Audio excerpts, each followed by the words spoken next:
I'm Weston. I love talking about the Astros, and today I'm recapping Game 49 of the regular season. Astros lose to the Rangers 1-0, and that pains me to say. We got out hit 5-4, and this game was bad. And not because we lost, because even if we won, I'd probably still complain, because this was sort of a... Both offenses stunk up the joint tonight. We need to go light some candles at Minute Maid, because the offenses tonight, both teams, stunk up the joint. The only run of the game that was scored debatably could have not scored. I'm going to get to that in a second. Starting with our starting pitcher, Lance McCullers, and boy, was this a bounce-back start. First game since going on the IL, and he threw 18 pitches, I believe, in that start, did not record an out, and then got yanked. And he just totally showed up tonight. Lance McCullers was incredible. I can't say enough good things about it. And I'm going to get into I'm going to fanboy about him for like 2 minutes. I don't care. His stat line tonight, gorgeous. No walks, no runs, 2 hits all night, 8 strikeouts, 7 innings of work. He was so good tonight. This was 2 incredible starts by our pitchers back to back. It was incredible. Watching Lance work was so good, it almost made me forget about the fact that we couldn't do anything offensively tonight. Almost, and I'll get to that in a minute. His knuckle curve tonight was just a thing of beauty. The knuckle curve, man. I can't say enough good things about it. It was falling off a table. It was beauteous to see him just tossing that in there at will. And you can say what you will, well, Weston, this is a terrible Rangers team. They're a bottom 5 team in the AL. And you're right, but that was a beautiful curveball. And I'm sorry, but hardly anyone's hitting the curveball the way he was just tossing it in there tonight. And his velocity had a bit of an uptick. I noticed a lot more 96s, 97s from Lance tonight. He looked incredible, and there's no other way around it. I looked it up, and the reason this video, I don't want to say it took longer to make, because I usually take about 20 to 30 minutes before I upload it after the game to get all my notes together and to finish writing everything and to set it up and to upload it, but I took a little extra time because I wanted to find his road and away splits tonight, and the home splits did not upload yet. So I took all of the stats and tossed them into my own calculator and added them all up because I'm a nerd, and I wanted to tell you the difference of home white jersey Lance McCullers and road gray jersey Lance McCullers, and boy is it hilarious how different he is home or away. He has 5 games at home. And I'm going to look away for a second because I want to get these numbers perfectly correct because they're insane. A 1.44 ERA at home this year and a .769 whip. That is unbelievable. That is such a good ERA and whip. Like, that is so good. He's untouchable at home. He also has 33 strikeouts at home. He is... Lance McCullers is popping off at home this year. But the big old bad boogeyman comes out because then the away numbers are a thing, and it's a 13.5 ERA and a 2.45 whip. Whip, again, for those of you who don't know, is walks and hits over innings pitched, or roughly speaking, it is a base runners per inning average. That is very, very, very bad. I don't understand how he's so good at home and so dominant at home where he just shuts down everybody, and how he is so terrible on the road. And it's not even, you can't really use the thing of like, oh, it's because he's facing bad opponents at home. It's like, he faced some bad opponents on the road too. Like, that doesn't work. And because I threw it in, he has 7 strikeouts at home opposed to 33 again on the road, or vice versa that, excuse me. Can we have him be a designated pitcher just at home? Like, maybe. I know it's on short rest. Maybe we just have him start the rest of the series. And that is a joke for those of you wondering. I'm not actually that stupid. Yeah, he was incredible tonight. I can't say enough good things about Lance McCullers. This was just a phenomenal performance and a great way to come back. Hopefully he can run this confidence into the playoffs. We will need him to. Josh James then came in the game, and I thought when I heard Josh James is warming up in the bullpen by Todd Callis, I was like, oh, God. I had this wave of dread just hit me in the face because I was like, oh, boy, I think it's over now.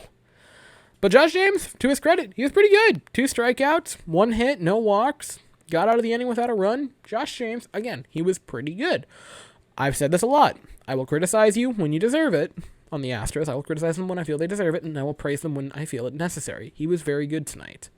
I'm not confident as him or with him as a reliever permanently yet, or a good spot in our relief. I don't trust him to come in big situations. I didn't like him coming in tonight, but to his credit, he looked very good tonight. So again, I give him that. And then in the ninth, we had Ryan Pressley come out, and in defense of Ryan Pressley, which I know it's hard. Sorry, I feel like I'm about to sneeze. Oh, so sorry about that. In defense of Ryan Pressley, it was just bad luck. It was just, gosh. Sorry, I keep feeling that urge. In defense of Ryan Pressley, there were two just bad luck, bad vibe plays that ended up having a run score. Start of the inning, Yuli Gurriel. I know he knocked it down. I know it wasn't an easy play. And I know it would have been an incredible play if he would have got that out by knocking it down, grabbing a bare hand, reaching over and tapping it. I know that it would have been a great play. I understand that. But it was possible. And you could see that he almost did it. He just didn't bare hand the ball with his right hand. Which that was just so so close. And that run would come around to score, which would be the game decider, on a ball that was... I looked at the replay, I saw it. I rewound it a couple times, or replayed it a few times. It was so close. It was this far. What is this? 3 inches maybe? And the game's still being played. 3 inches more to the right. The game's still going on right now. And so again, I understand that, yeah, Ryan Pressley gave up the run. But it was bad luck. If Yuli makes the play, and again, it was a hard play, I understand that. But if he makes the play, that run doesn't come around to score because it doesn't exist. And if that ball is just a couple inches more to the right, the game plays on. Now I know what you're saying. Weston, you don't know that. Maybe Gallo then hits a home run. My point being, I can't solely pin this on Ryan Pressley, even though he got the loss and he gave up the run. Paredes came in after Pressley got pulled. His stat line for the night was 2/3 of an inning, a walk, a run, a strikeout, and I believe 2 hits, which it was a bummer for Ryan Pressley. I feel bad for Ryan Pressley because he's going to get pinned on him and he's going to get hate, and it's like, he doesn't really deserve it. I think it was bad luck for him. The offense, if you can call it that, or excuse me, after Pressley went out, Paredes came in. Mr. Cannoli Man himself, he got an out, finished the ninth, and then the bottom of the ninth happened, and I'm going to say it again, it was just sort of bad luck. Tucker hit a ball that was line drive. It was heading towards the corner. If it's over his head, over the first baseman's head, it's a tie game. It was just perfectly placed. And there were a few balls tonight that were just perfectly placed, right into the defender's glove for the Astros. And again, that's not an excuse.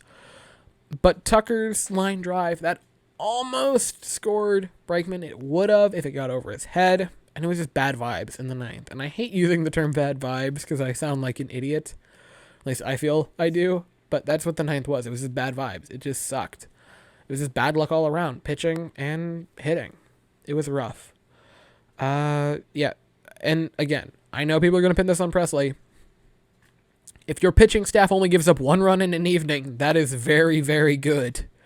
If you give up a run over the 9 innings and you lose, that is on your offense.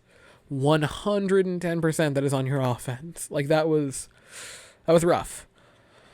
I did want to mention this because I'm super excited about it. Verlander threw 75 pitches today in a simulated game. I believe it said he faced 24 batters. Please, for the love of all that is holy, give us JV back. That's all I want. I want Justin Verlander back. I want to see him a second time this year. That's all I want. I just want to see him a little bit more. Please. So yeah, that's all I have to say for this evening. It was a rough game. For Valdez that gets the start tomorrow night. Thank you so very much for watching. I hope you have an absolutely fantastic day. And as always, go Astros.